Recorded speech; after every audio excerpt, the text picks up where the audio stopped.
Hello, this is the final talk in the series on exploring the Gospel of Jesus. If you look in the description that goes with this video, you'll find there are links to a number of items that you may wish to read or to follow up. So do have a look at that when you get the chance. So this talk is based on the last few verses of Matthew's Gospel. So Matthew chapter 28, verses 16 to 20, and it's on the subject of the Great Commission. These are the final words in Matthew's Gospel after Jesus' resurrection. Jesus and his disciples meet on a mountain in Galilee, perhaps where he had previously given the Sermon on the Mount, which is described in Matthew chapters 5 to 7. And now there are just 11 disciples because Judas Iscariot had hanged himself. In the first chapter of the book of Acts, Acts chapter 1, verses 1 to 12, it records Jesus' final meeting with the disciples on the Mount of Olives near Jerusalem. So after this encounter, he instructed his disciples to go to Jerusalem, and they were there when he met them on the Mount of Olives. And in that passage too, Jesus discusses their future mission. So these two passages from Matthew and the book of Acts give us effectively Jesus' last will and testament with his instructions to his disciples. So I'm going to read this passage now, Matthew chapter 28, verses 16 to 20. Then the 11 disciples went to Galilee, to the mountain where Jesus had told them to go. When they saw him, they worshipped him, but some doubted. Then Jesus came to them and said, "All authority in heaven and on earth has been given to me. Therefore go and make disciples of all nations, baptizing them in the name of the Father and of the Son and of the Holy Spirit, and teaching them to obey everything I have commanded you. And surely I am with you always, to the very end of the age." Jesus said, "Therefore go and make disciples of all nations." Looking back from the 21st century, we can see how this worldwide mission is being fulfilled even in our own time. But Jesus said this to 11 ordinary men who had no great wealth or education or power or position. They lived in a small nation on the outer edge of the Roman Empire, and they had none of our modern means of communication or transport. They also faced the very real threat of persecution from their own political leaders and from the mighty Roman Empire. And we're also told that when they saw Jesus, they worshipped him, but some doubted. Perhaps Matthew was one of those who doubted. Even after meeting the risen Jesus, their faith was still weak. It was still hard for them to take it all in. And it was only really after Pentecost that their faith grew stronger. But if we'd been there on that mountain with them, watching what was happening, what odds would we have put on their mission being successful? Not very high, I suspect, if we'd looked at it certainly from a human point of view. However, in contrast to the disciples' weaknesses, this passage also reveals Jesus' power and authority. He said, "All authority in heaven and on earth has been given to me." And as Jews, they knew that only God, the maker of heaven and earth, should be worshipped. So by worshipping Jesus, they acknowledged that God himself was there with them in human form.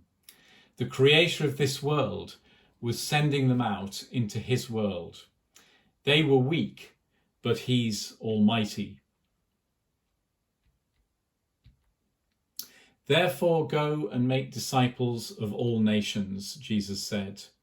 In their own strength, this was impossible.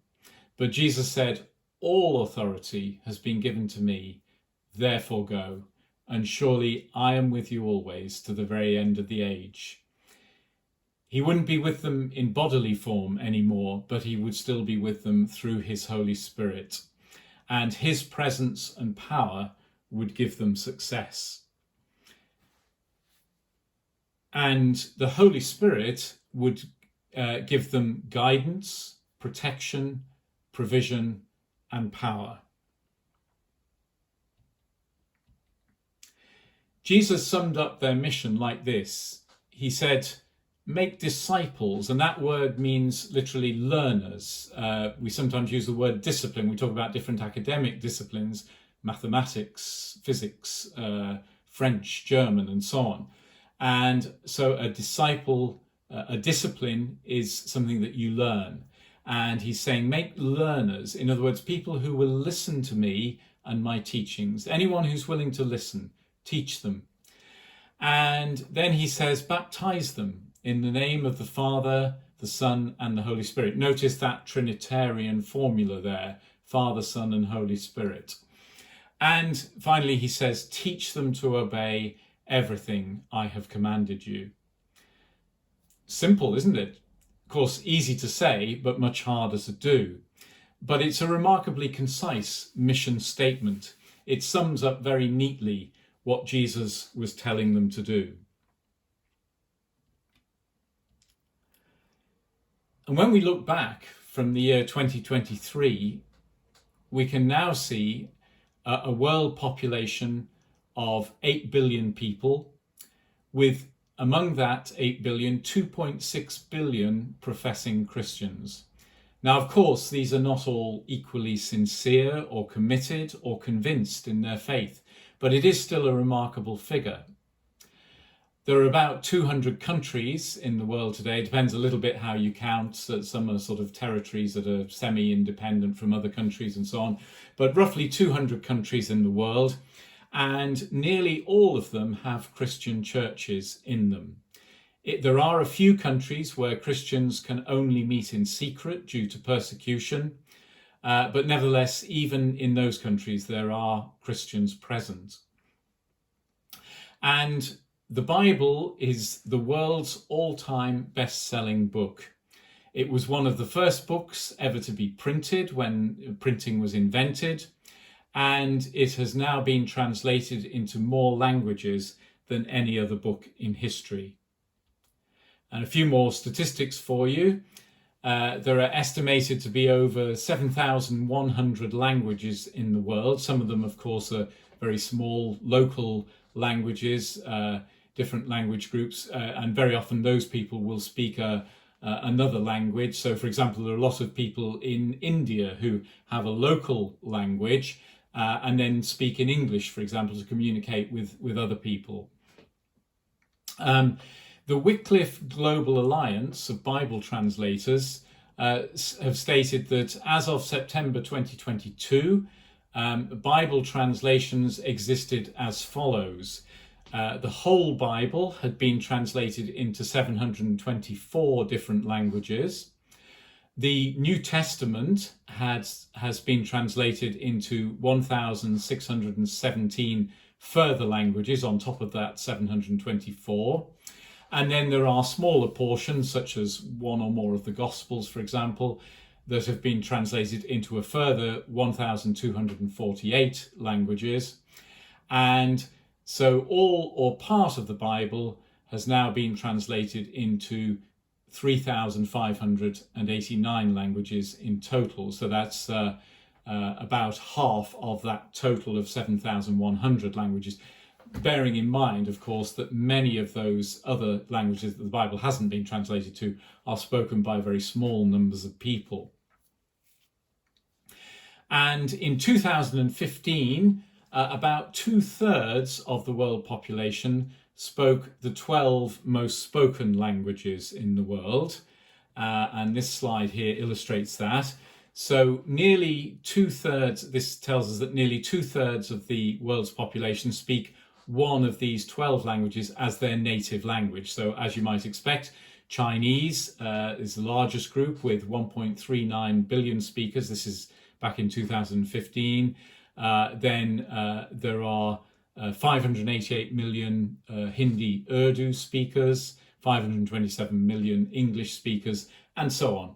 So those 12 languages, 2/3 of the world's population speak those 12 languages as their native language, and the Bible has been translated into all of those languages.